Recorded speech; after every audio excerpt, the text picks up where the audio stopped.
kẹ́ni mi àjífọ́jọ́ gbogbo dára bí ẹ̀gbin. Mo ní wí fún gbogbo mùtímù wà ní. Bísí Ológe TV ni ẹ mọ̀ wò. Bísí Ológe show. Gbajúgbajà ni wọ́n ò bẹ́ẹ̀ bá rí wọn. Mo ní dandan ni ẹ fẹ́ bá wọn ṣe.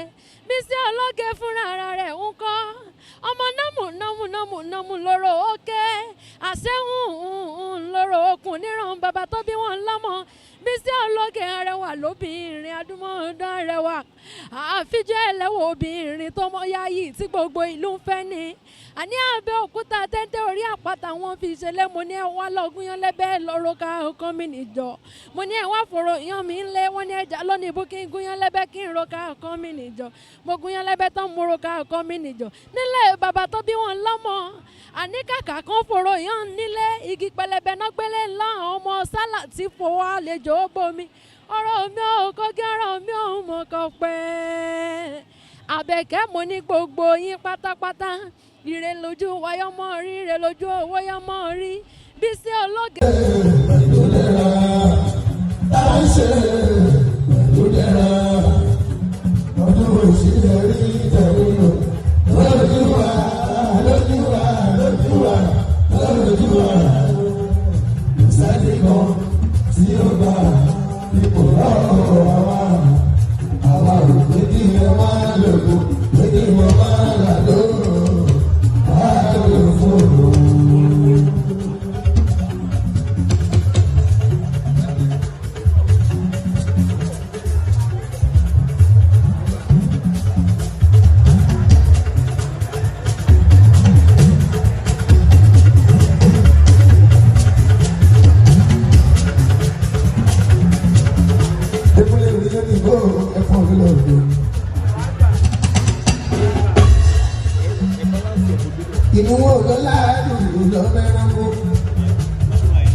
Baba, ẹ má jẹ́ kó fúlọ́ọ̀tì bẹ̀rẹ̀ lórí ọlọ́run. Wọ́n ní láti kọ́ ọ̀gá.